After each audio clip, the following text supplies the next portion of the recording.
Welcome, everyone. It's time for what we're all waiting for Making Sales Social Live. Coming to you live from the Social Sales Link virtual studios and brought to you by AskSSL.ai. I'm Bob Woods and I'm joined by Bryn Tillman and Stan Robinson Jr. How y'all doing today? Howdy. Eagles won! Fabulous. It's Eagles, a yeah. fabulous day! Fly, Just Eagles yeah, fly. just Bryn is flying high, but she did not, climb up any poles or anything like that No, in because they're all downtown. So greased. You can't climb yeah, up they're them. all grease. So yeah, absolutely. So so with that, let's get into today's topic, which is has to do with influencing. So when you hear the phrase social media influencer, we all have our visions of what that type of person is. So I'm just going to leave that up to your imagination about what that means to you. A micro influencer, however, is someone who is way different than that. We want you to specifically become a micro influencer, not that typical social media influencer. And we especially want to do that on LinkedIn. So before we get into things, I'm just curious, what is a micro influencer to you all in the way that we like to think of one? So it's interesting because ultimately what you're talking about um, is about finding your niche and having a professional voice in that niche to be the go-to person. So ultimately, so I actually believe when we're looking at being a micro influencer, it's very similar to a professional influencer. So I'd Mhm. love to hear your perspective because we have different ones, which is great. I actually think it is about you being the go-to person on a topic, Right. you being the subject matter expert and thought leader on a topic. So a micro influencer is finding kind of your ICP, your ideal customer profile, and socially surrounding them with value and insights and influencing the way that they think about the way they're doing business today. Stan? We're in agreement on that. I think in terms of a very specific niche, an ICP, and then you're one of the resources, if not the first resource that they turn to for relevant, valuable information that serves their needs.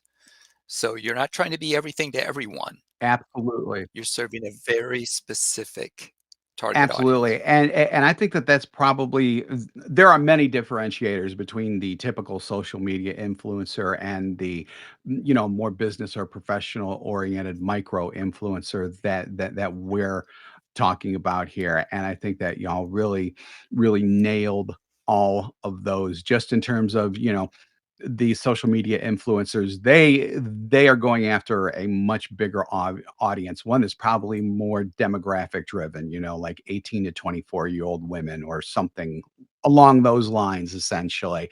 And they're developing content to go after that audience, which is still a defined audience, but our audience in micro influencing is definitely much more professional, much more targeted in terms of who we're trying to reach out to, and in terms of actually trying to help them with our content, which what Bryn alluded to. So before we get into the 5 steps that you should take, it's important that you go into this with 2 elements that we've kind of already talked about, but I just want to bring them to the forefront, so that y'all know what to do ahead of time. So number one is create a list of your ideal clients. So this is where the targeting really starts coming in. And then number two, listening. And this has to do with social listening. Listen to what your ideal clients care about so that you can put out the type of content that they want to hear, not that the stuff that you want to talk about, because I guarantee you, those are 2 different things. So you really need to have the type of content out there where where they can learn about the problems and the situations that they face in their business.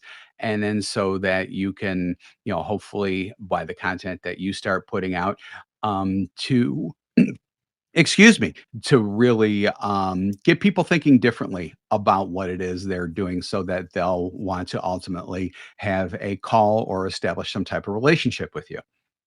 So do we want to start with number one and Yeah, talk we're about? gonna start with number one. Okay, because I wasn't sure if we were moving through. Great. We are moving through. We are moving through. So the 5 steps are, the first one, we talk about this all the time, about anything that you do in LinkedIn. It's especially important here. Optimizing your LinkedIn profile to be value centric. So in other words, we're transforming it from a resume to a resource. We're not talking about you, we're talking about the audience that you're reaching and how you help them essentially, Bryn.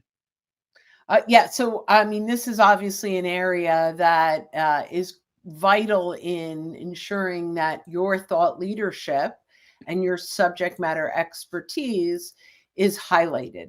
And one of the things Bob says all the time is rather than telling them how you can help them, simply help them. And the profile is a really good place to do this, right? This is really an opportunity where you're not just telling them.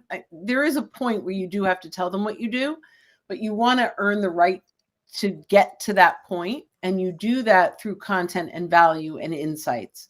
So when you start positioning your headline to resonate with your buyer and create enough curiosity that they want to keep reading, when they start to read, this is when you start to become that micro influencer, right? You've captured the right people, you've captured their interest.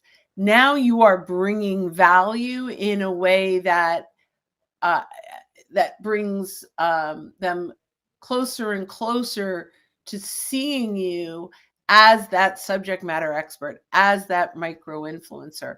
So making sure that you're positioning your profile in a way that isn't all resume and isn't all pitch, but actually as a resource will help you to earn that title of micro influencer.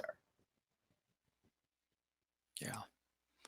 Well said. And you can use your about section, your featured section to, as Bob always says, actually help people.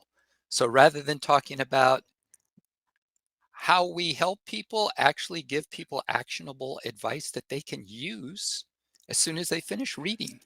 Yeah, so one example that I like to cite, and this is where general influencers can be the same as us, is think about that person who does like makeup tutorials. They are showing you exactly what to do. That is actually helping you.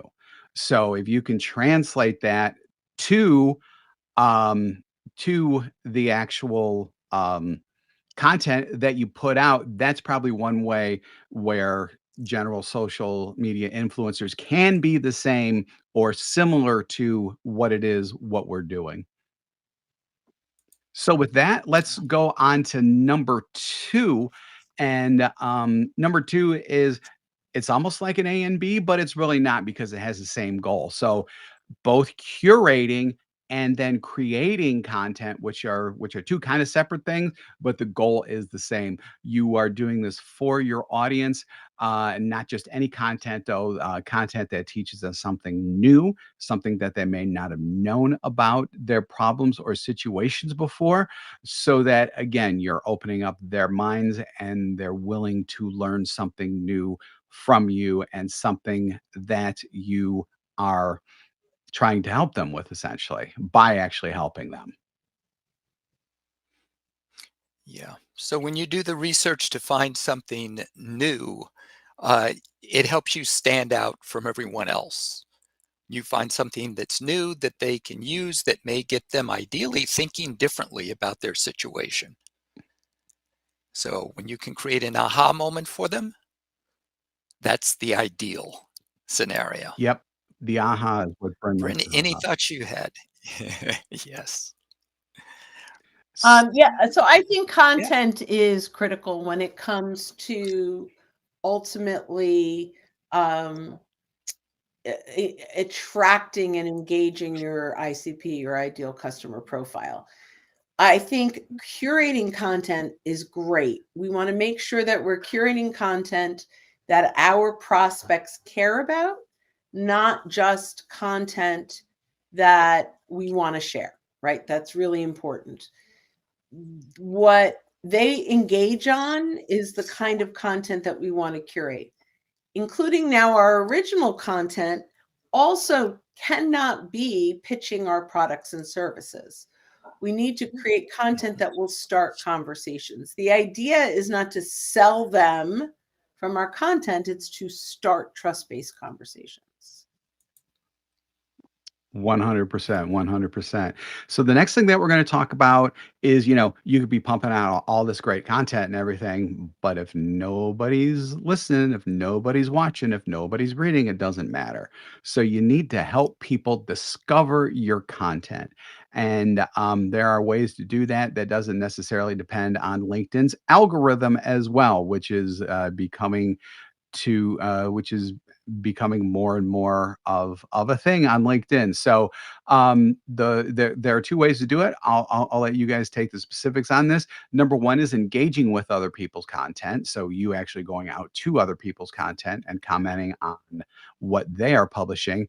And number two, sending your own content to others' inboxes without spamming them, obviously. So sending the content that you think will be truly beneficial to them in whatever it is that they're trying to do in their business. I'm a big fan of polls for this. This is a great opportunity to put out an original post, a poll based on a topic, and then asking people to vote. It's really a powerful way to get engagement without being spammy, right? So if it said, love your one-click vote on a trending poll on a topic specific to your industry, and I'm happy to share the insights, once the poll closes and where you might have benchmarked to your peers. Mm-hmm. So yeah, pretty cool. Cool stuff. Yep. And if you're a Sales Navigator user, you can search for activity in the past 30 days and identify people who may have posts that you can engage on and tag them. So it just saves you some time if you have that tool. Otherwise, you can, on free LinkedIn, just go to someone's profile and check out their activity, see if there's anything where you can add to the discussion. Absolutely. And that is one of there are many things that I absolutely love about Sales Navigator. Stan just hit one of the biggies is that the past 30 days thing. So yeah, all of that is fantastic. So let's talk about number 4. So number 4 is where we go to other influencers, specifically macro influencers, and leveraging them. And these are the macro influencers who have voices in your industry, your vertical, however you define that in whatever it is you do. And don't ask me to do that for you because there are so many different ways and so many different things about that. But that basically involves finding influencers and then engaging with your ideal clients in the comments sections of those influencers. Sorry, I've got something in my throat, which is huge because again, you want to draw these people to you and to your content. LinkedIn is all about networking. So, view this as Bren likes to say, and I'll just let her take it from here, kind of like imagine the macro influencer as someone who is speaking at a conference and you are talking with someone in the audience about what the macro influencer is talking about on stage, except this time it's actually in a LinkedIn post, Bren. Yeah, that's perfect. That's exactly the way I like to look at it, is your macro influencer. So a perfect example is if you look at these the live streaming. So on Saturday mornings at 8 a.m. Eastern, Meredith Elliott Powell and Mark Hunter run a live podcast. There's an enormous amount of activity in the comments. I'm commenting. Sometimes I'm mentioned in the live stream if the comment is relevant. But I have built a large network of people that watch that religiously. Well, those are the same people that I want to attract to listen to our podcast and consume our content. So I leverage their audience in order to continue to grow my audience. And so, in thank you, everyone go Sales Logic podcast with Mark Hunter and Elliot and Meredith Elliott Powell. Go subscribe because I want to give back, and they're awesome. But that's a perfect example of macro influencers that are attracting the people that I would like to attract.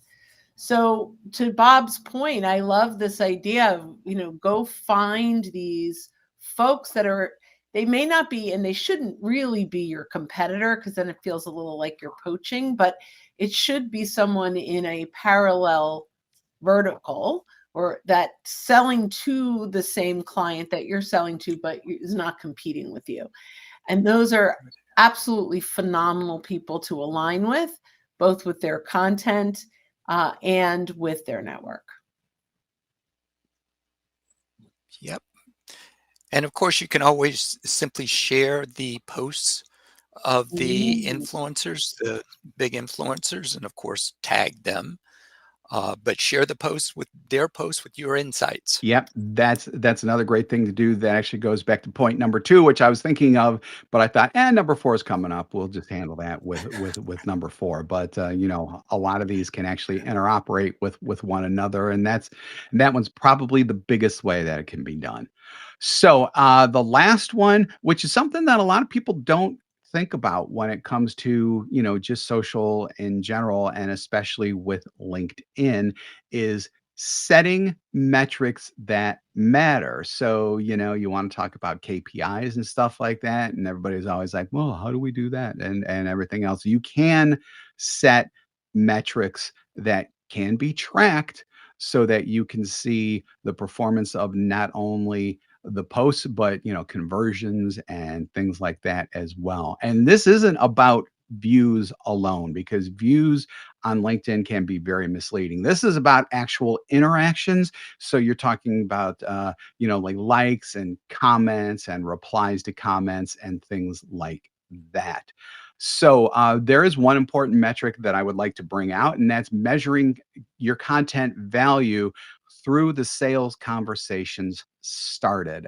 So, hey, I had hey, I commented on this person. We conversed for a little while, and now we're going to have a sales conversation. You put one tick or whatever in that column. Then if it goes through to a close, you can actually get direct ROI from that as well. So you should definitely be tracking metrics off of everything that you're doing, just like everything else that we do in sales that we love to track to see how we're doing.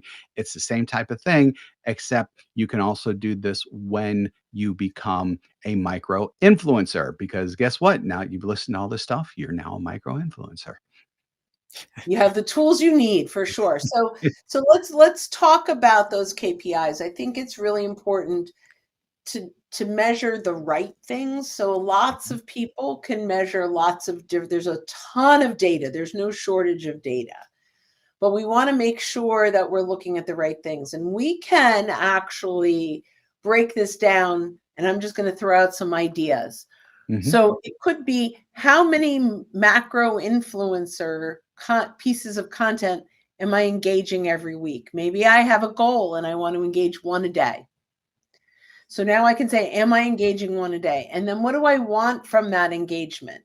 Have I connected with 2 new people a day from the comment section that meet my ICP? Then have I converted those 2 new people a day to vote on a poll? And then I've converted the people that voted on a poll to download an ebook. And then have I converted that ebook into a conversation? And lastly, that conversation to a closed deal. Those are productive. Bob mentioned if you're doing views as a KPI, that's not really a productive KPI. It's not actionable. The KPIs that I like to measure, although the final KPI is the amount of business, that is a results goal. I really like to measure the activity goals. Am I meeting my activity goals? If I don't meet my final results goal, then I know that the activity was the wrong amount or the wrong things to do. So I'm going to just back up from this for a moment, and kind of the big picture is all of the KPIs that you should be measuring, you should be able to influence directly. Yeah. Don't spend too much time measuring what you can't control. However, you want to make sure that all the things that you're measuring lead to your final results goal. Or if it doesn't, we have to look at, are we doing the right activity? And so all that is really where I feel like so many sales folks can miss the mark, because if you're measuring things you can't control, then you don't know what to tweak and what to do differently. And so you become a victim of your KPIs instead of your KPIs working for you.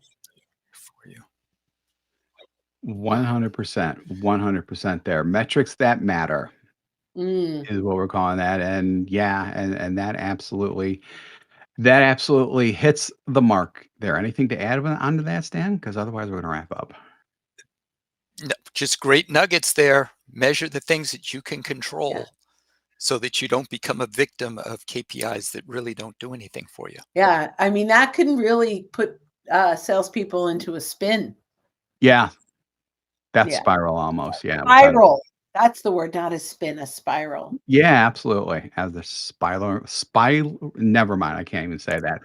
Thanks everyone for joining us for this episode of Making Sales Social Live, sponsored by AskSSL.ai. If you're with us live on LinkedIn or YouTube right now, we do this every week, so keep an eye out for our live sessions. Listening to us on our podcast, if you haven't subscribed or follow already, we suggest that you do so that you'll be able to access all of our previous shows and be alerted to when new ones drop. And, like or comment as well. We like those as well. We do 2 shows weekly, this one and our Making Sales Social interview series, where we talk with leaders and experts in sales, marketing, business, and many more other areas. If you'd like more info on our podcast, it's at socialsaleslink.com/podcast. So when you are out and about this week and any week and every week, be sure that you're making your sales